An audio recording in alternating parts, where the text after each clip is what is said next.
प्रधानमंत्री नरेंद्र मोदी से राज्यपाल सीपी राधाकृष्णन ने की मुलाकात।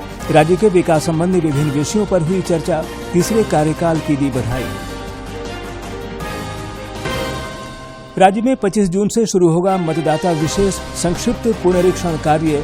सीईओ ने दिए निर्देश। 1 जुलाई को 18 वर्ष पूरे करने वाले नए मतदाता भी सूची में दर्ज करा सकते हैं नाम।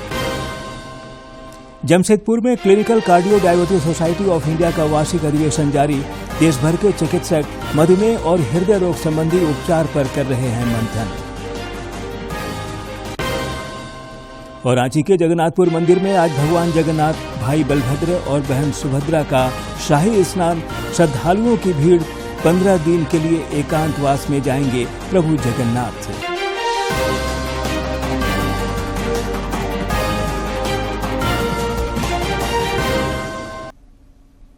नमस्कार, खबरें झारखंड में आपका स्वागत है।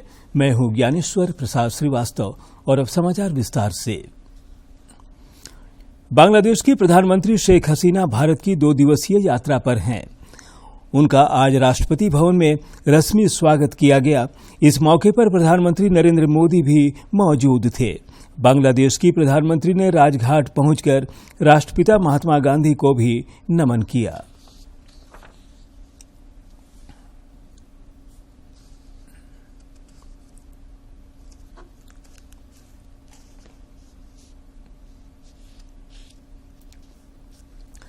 राज्यपाल सीपी राधाकृष्णन ने नई दिल्ली में प्रधानमंत्री नरेंद्र मोदी से शिष्टाचार मुलाकात की। इस दौरान राज्य के विकास संबंधी विभिन्न विषयों पर चर्चा हुई। राज्यपाल ने श्री मोदी को लगातार तीसरे कार्यकाल की बधाई और शुभकामनाएं भी दी।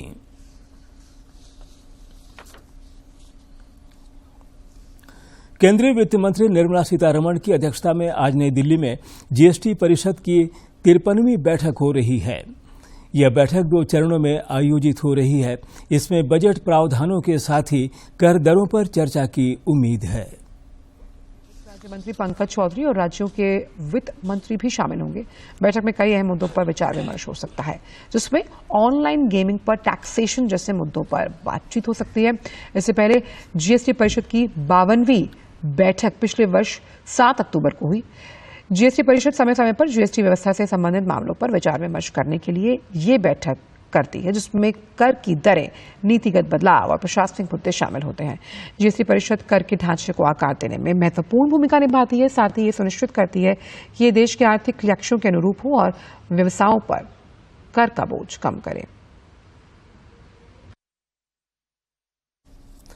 मुख्यमंत्री चंपाई सोरेन ने कल उच्च एवं तकनीकी शिक्षा विभाग के अधिकारियों के साथ उच्च स्तरीय बैठक की। इस दौरान मुख्यमंत्री ने कई निर्देश दिए। इस मौके पर मुख्यमंत्री ने गुरुजी स्टूडेंट क्रेडिट कार्ड योजना के स्टूडेंट एप्लीकेशन मॉड्यूल का शुभारंभ भी किया। इसके जरिए उच्च शिक्षण संस्थानों के लिए चयनित विद्यार्थी शिक्षा लोन के लिए ऑनलाइन आवेदन कर सकेंगे। इस दौरान मुख्यमंत्री ने कहा कि राज्य के युवाओं को अपने ही प्रदेश में उत्कृष्ट शिक्षा देने के लिए सरकार प्रतिबद्ध है। श्री सोरेन ने अधिकारियों से यह भी कहा कि वे गरीब और मेधावी विद्यार्थियों को पूरी सुलभता के साथ सरकार की योजनाओं का लाभ दें। भारत निर्वाचन आयोग के निर्देश पर राज्य में 25 जून से मतदाता सूची के विशेष संक्षिप्त पुनरीक्षण का कार्य प्रारंभ किया जाएगा। राज्य के मुख्य निर्वाचन पदाधिकारी के रवि कुमार ने वीडियो कॉन्फ्रेंसिंग के माध्यम से बैठक कर इस सिलसिले में अधिकारियों को जरूरी निर्देश दिए। भारत निर्वाचन आयोग के निर्देश पर राज्य में 25 जून से मतदाता सूची के विशेष संक्षिप्त पुनरीक्षण का कार्य प्रारंभ किया जाएगा। मुख्य निर्वाचन पदाधिकारी ने वीडियो कॉन्फ्रेंसिंग के माध्यम से बैठक कर इस सिलसिले में अधिकारियों को जरूरी निर्देश दिए। उन्होंने बताया कि भारत निर्वाचन आयोग ने 20 अगस्त को अद्यतन मतदाता सूची के प्रकाशन की तिथि निर्धारित की है। राज्य में विधानसभा चुनाव के मद्देनजर 25 जून से मतदाता सूची के विशेष संक्षिप्त पुनरीक्षण का कार्य प्रारंभ किया जाएगा। इस सिलसिले में राज्य के मुख्य निर्वाचन पदाधिकारी के रवि कुमार ने सभी जिला निर्वाचन पदाधिकारियों एवं उप निर्वाचन पदाधिकारियों के साथ वीडियो कॉन्फ्रेंसिंग के माध्यम से बैठक कर जरूरी निर्देश दिए। मुख्य निर्वाचन पदाधिकारी ने बताया कि 1 जुलाई को अर्हता तिथि मानते हुए 18 वर्ष पूरे करने वाले नए मतदाताओं को मतदाता सूची से जोड़ा जाएगा। भारत निर्वाचन आयोग के निर्देश के अनुसार सेकंड स्पेशल समरी रिविजन का मतलब डायरेक्शन प्राप्त हो चुका है। आज सभी डीओ से सभी ईआरओ से डीसी के माध्यम से बात हुई थी। 1 जुलाई 2024 का आखिरी तिथि रखते हुए किसका भी 18 उम्र हो रही है, अविलंब अपने नाम का दर्ज करवाने के लिए अपने आवेदन देंगे। साथ में बीएलओ का ये भी निर्देश किया गया कितना भी डुप्लीकेट डेथ केसेस है, शिफ्टेड केसेस है, उसका विलोपन करने के लिए भी कार्रवाई करेंगे। राज्य के मुख्य निर्वाचन पदाधिकारी ने कहा कि मतदाता सूची के विशेष संक्षिप्त पुनरीक्षण कार्यक्रम के दौरान सभी बीएलओ को रंगीन मतदाता सूची दी गई है। उस सूची से मिलान करते हुए पुराने लैमिनेटेड कार्ड को बदलने का कार्य किया जाना है। उन्होंने कहा कि जिन मतदाताओं का नाम मतदाता सूची में नहीं है अथवा किसी प्रकार के सुधार कराने हैं, वे अविलंब ऑनलाइन माध्यम से या अपने बीएलओ से मिलकर आवेदन दे सकते हैं, ताकि वे आने वाले विधानसभा चुनाव में अपने मताधिकार का प्रयोग कर सकें।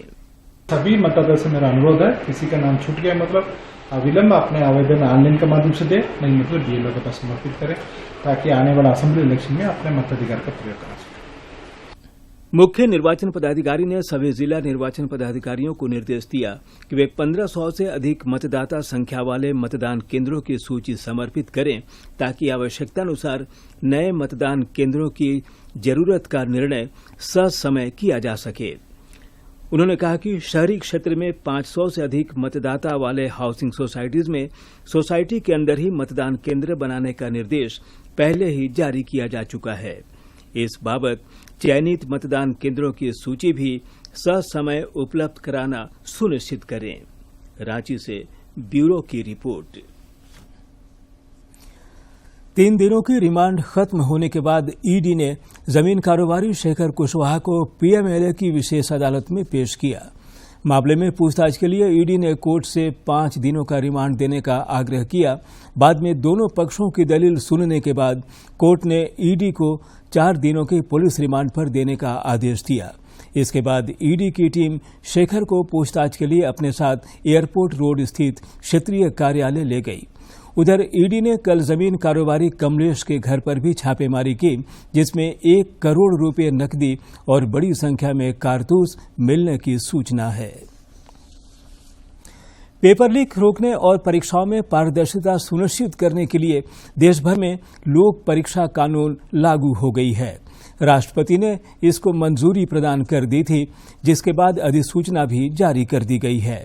इस कानून के लागू होने से धांधली करते हुए पकड़े जाने पर 10 वर्ष कैद और 1 करोड़ रुपए तक का जुर्माना लगाए जाने का प्रावधान है। यूपीएससी, एसएससी, रेलवे, बैंकिंग भर्ती परीक्षाएं और एनटीए की तरफ से आयोजित सभी परीक्षाएं शामिल की जाएंगी।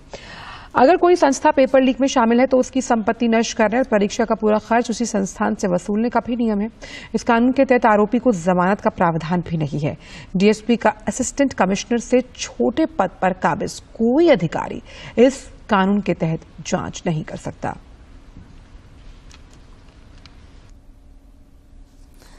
1 जुलाई से 3 नए आपराधिक कानून देश में लागू होने जा रहे हैं। नए कानून में पीड़ितों को जल्द से जल्द न्याय दिलाने का प्रावधान किया गया है। इस नए कानून का उद्देश्य न्याय प्रणाली की दक्षता, निष्पक्षता और जवाबदेही को बढ़ाना है। ये पीड़ित को आपराधिक मुकदमे में एक हितधारक के रूप में मान्यता देता है। पीड़ितों के सशक्तिकरण के लिए लाए गए इस कानून की कई विशेषताएं हैं। मसलन पीड़ितों को भागीदारी का हक। इसके तहत पीड़ितों को अपने विचार व्यक्त करने का अधिकार है। न्याय की आसान प्रक्रिया। इसके तहत 0 एफआईआर और ई-एफआईआर की सुविधा मौजूद है। सूचना का अधिकार। इसके तहत पीड़ित को एफआईआर की कॉपी लेने के अधिकार के साथ ही 90 दिनों के भीतर जांच की प्रगति के बारे में भी जानने का अधिकार है। पारदर्शिता। बीएनएस पीड़ितों को जांच और परीक्षण के विभिन्न चरणों में जानकारी प्राप्त करने का अधिकार देता है। नए आपराधिक कानून यानी भारतीय न्याय संहिता 2023, भारतीय नागरिक सुरक्षा संहिता 2023 और भारतीय साक्ष्य अधिनियम 2023 1 जुलाई 2024 से लागू हो रहे हैं। नए कानूनों के बारे में जानने के लिए एनसीआरबी संकलन of criminal laws mobile app को प्ले स्टोर या ऐप स्टोर से डाउनलोड करें। युवाओं में नशा के बढ़ते प्रचलन को रोकने के उद्देश्य से रामगढ़ व्यवहार न्यायालय में कल प्रधान न्यायाधीश आलोक कुमार दुबे ने कर्मियों के साथ शपथ ली। मौके पर नशा मुक्ति अभियान को लेकर विधिक जागरूकता शिविर का आयोजन भी किया गया। इस दौरान प्रधान न्यायाधीश ने कहा कि इस आयोजन का उद्देश्य नशे के दुष्प्रभाव के प्रति जागरूकता के साथ स्वस्थ जीवन के लिए प्रतिबद्धता को बढ़ावाना है। हजारीबाग, चतरा, खूंटी, ये सब जो एरिया है झारखंड का, इसमें आज के दिन में बहुत ज़्यादा युवा इसके गिरफ्त में आते जा रहे हैं। तो उसके लिए हम लोगों ने ऐसे भी मीटिंग वालों ये बात बताते रहते हैं कि भाई आप इसका खास करके स्कूल कॉलेज के आसपास में कोई नशा न बेचता हो, सब दुकान का चेक करते रहे और बहुत सख्ती से इस पर कार्रवाई किया जा रहा है। कल्पना सोरेन विधानसभा उपचुनाव में जीतने के बाद पहली बार अपने निर्वाचन क्षेत्र गांडेय पहुंची। इस दौरान उन्होंने कहा कि उनकी सर्वोच्च प्राथमिकता इलाके में सड़क, पेयजल व्यवस्था, शिक्षा और पुल निर्माण कराना है। गिरिडीह में पत्रकारों से बातचीत में उन्होंने कहा कि उनके पास समय नहीं है, 4 महीने में जनता से किए वादे को पूरा करना है। उन्होंने कहा कि विकास का रोड मैप तैयार हो रहा है और बहुत ही जल्द वो दिखने लगेगा। इस दौरान मुख्यमंत्री बनने के पत्रकारों के सवालों का वो टाल गईं। अभी मीटिंग करनी बाकी है और हमारे बहुत सारी योजनाएं आने भी वाली हैं, उन लोगों की रूपरेखा भी बन रही है और कौन से सुदूरवर्ती हमारे इलाके से छूट जा रहे हैं वो हम लोग बैठ करके इसके पे निर्धारित करेंगे कि आगे हम लोग प्लान किस तरीके से लेके जाना है, कि मेगा लिफ्ट की परियोजना किस तरफ आ रही है, किस तरीके उसको रूपरेखा बनाना बाकी है। तो ये को बढ़ाते हुए हम लोग सब आगे बढ़ें। ईपीएफओ में अप्रैल महीने में सदस्यों की संख्या बढ़कर 19 लाख पहुंच गई है, जो पिछले महीने की तुलना में 31% से ज्यादा है। ईपीएफओ ने इस साल अप्रैल के महीने में कुल सदस्यों की संख्या जो है वो अब 19 लाख हो गई है, जो पिछले महीने की तुलना में 31% से ज्यादा है। श्रम मंत्रालय ने बयान जारी कर आंकड़े जारी किए। आंकड़ों के हिसाब से अप्रैल 2024 में लगभग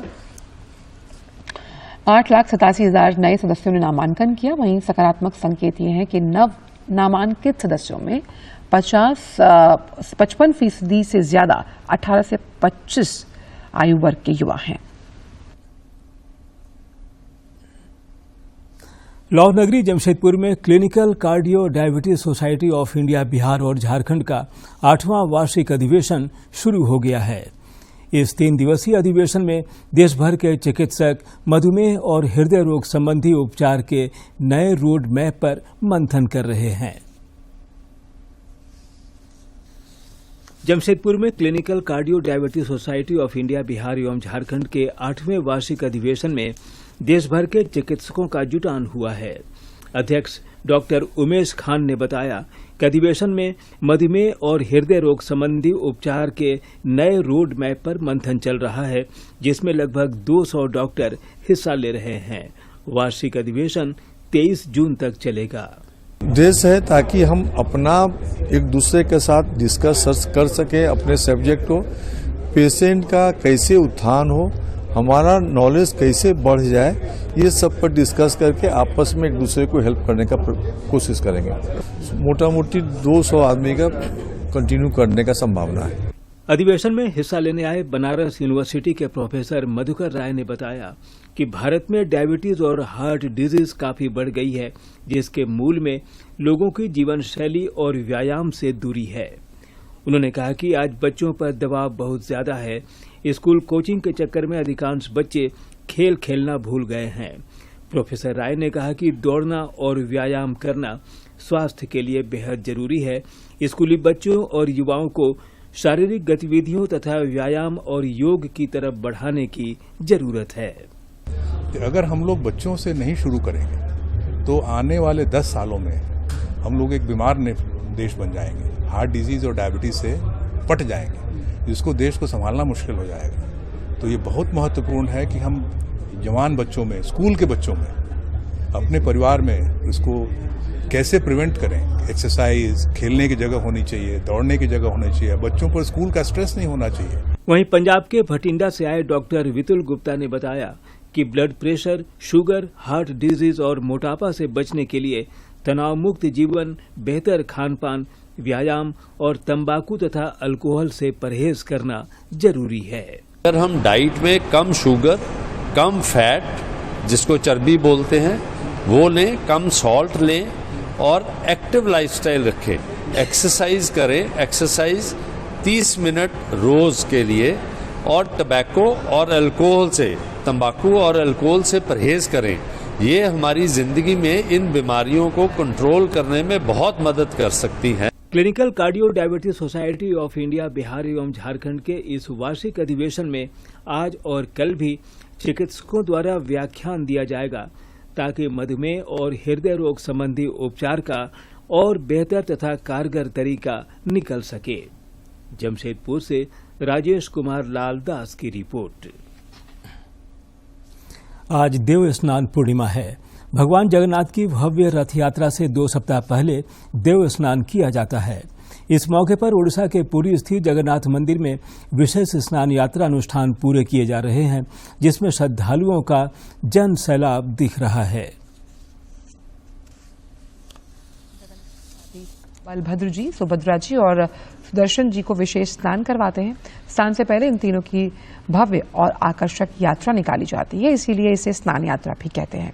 इस अवसर पर पुरी के जगन्नाथ मंदिर में भक्तों का जन सैलाब उमड़ पड़ा। इधर रांची स्थित जगन्नाथपुर मंदिर में आज भगवान जगन्नाथ, भाई बलभद्र और बहन सुभद्रा के विग्रहों का शाही स्नान होगा। जगन्नाथपुर मंदिर न्यास समिति ने बताया कि पुजारी अपराह्न 1 बजे से 1:30 बजे तक शाही स्नान कराएंगे। इसके बाद आरती होगी और 3 बजे तक भक्तों द्वारा जलार्पण किया जाएगा। शाम 4 बजे से भगवान जगन्नाथ, भाई बलभद्र और बहन सुभद्रा के विग्रहों के दर्शन बंद कर दिए जाएंगे और श्रृंगार तथा मंगल आरती के पश्चात भगवान जगन्नाथ एकांतवास में चले जाएंगे। जुलाई को घुरती रथ यात्रा के साथ मुख्य मंदिर में उनकी पुनः वापसी होगी। आज शाही स्नान के बाद भगवान अज्ञातवास में चले जाएंगे तथा 6 जुलाई को शाम में नेत्रदान के साथ जगन्नाथ जी के दर्शन भक्तों को सुलभ हो सकेंगे।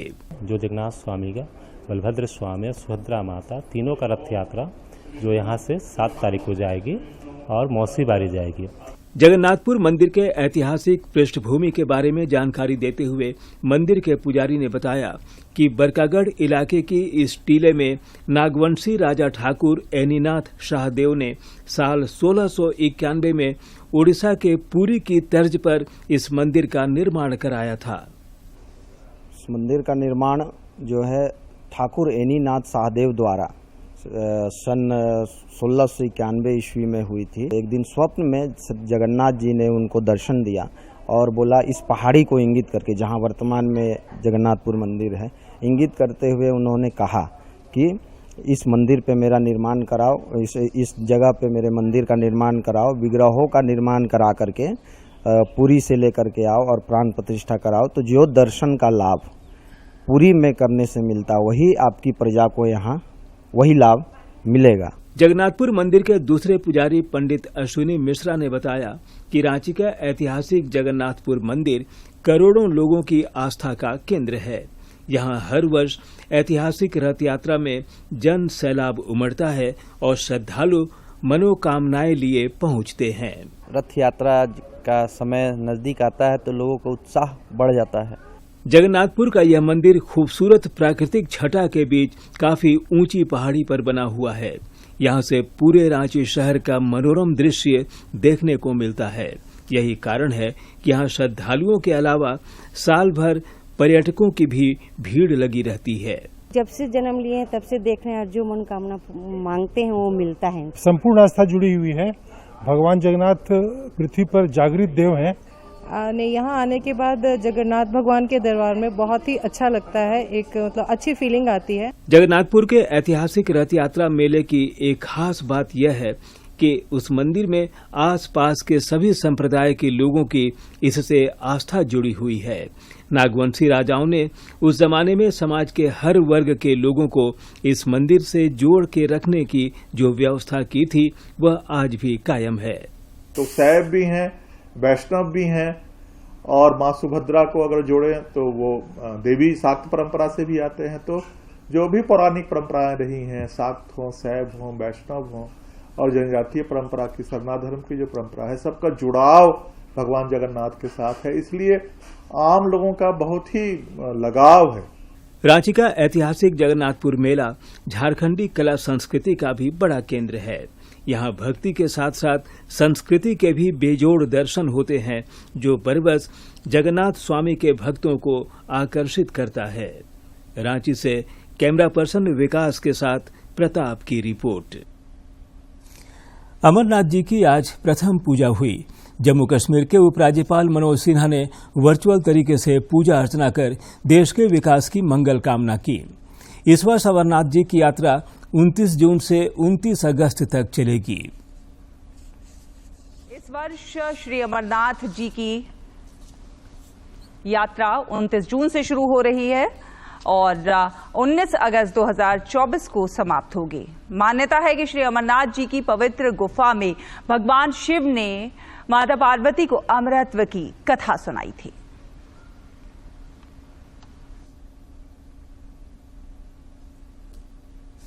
ज्येष्ठ महीने की पूर्णिमा पर आज श्रद्धालुओं ने विभिन्न नदियों में स्नान किया। अयोध्या स्थित सरयू नदी में भी बड़ी संख्या में श्रद्धालुओं ने स्नान कर दान पुण्य किए। पूर्णिमा को वट सावित्री पूर्णिमा भी कहते हैं। इस दिन स्नान दान करना सबसे फलदायी भी माना जाता है। साथ ही वट वृक्ष की भी पूजा की जाती है। देश में रोजगार सृजन के मोर्चे से अच्छी खबर है। एक सर्वे के मुताबिक सर्विसेज और मैन्युफैक्चरिंग सेक्टर में बढ़त की वजह से भी भारत में रोजगार की बहार है।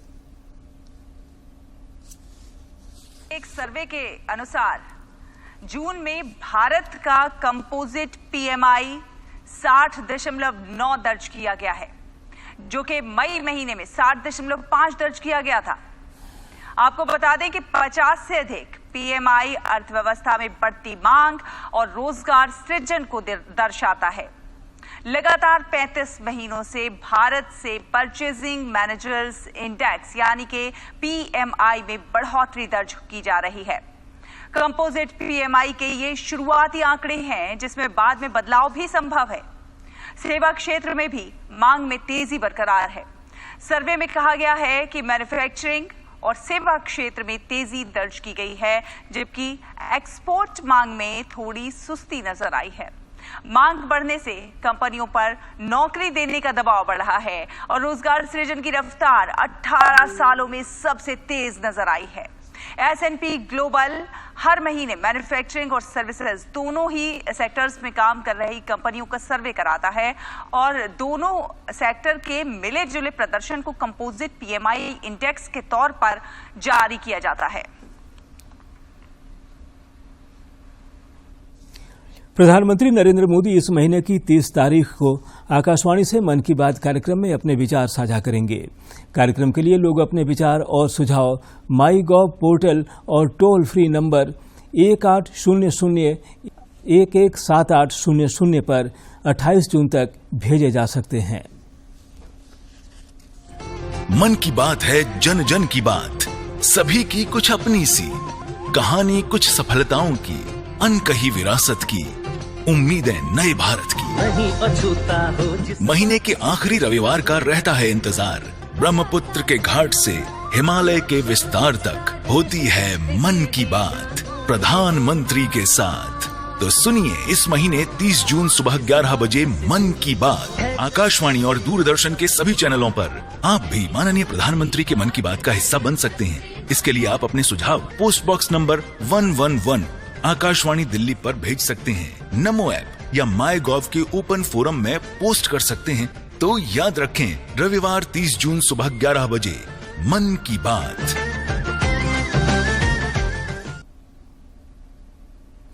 राज्य में दक्षिणी पश्चिमी मानसून ने दस्तक दे दिया है।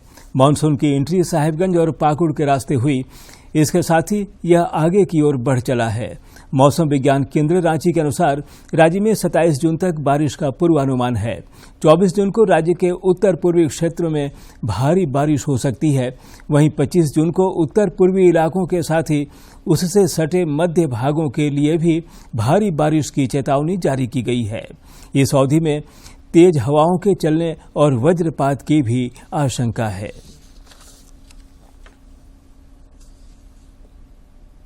और अब अंत में मुख्य समाचार एक बार फिर। प्रधानमंत्री नरेंद्र मोदी से राज्यपाल सीपी राधाकृष्णन ने की मुलाकात। राज्य के विकास संबंधी विभिन्न विषयों पर हुई चर्चा। तीसरे कार्यकाल की दी बधाई। राज्य में 25 जून से शुरू होगा मतदाता विशेष संक्षिप्त पुनरीक्षण कार्य।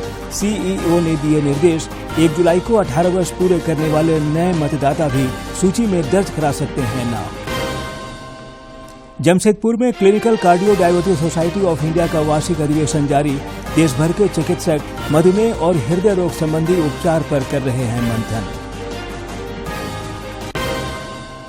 और रांची के जगन्नाथपुर मंदिर में आज भगवान जगन्नाथ, भाई बलभद्र और बहन सुभद्रा का शाही स्नान। श्रद्धालुओं की भीड़। 15 दिन के लिए एकांतवास में जाएंगे प्रभु जगन्नाथ।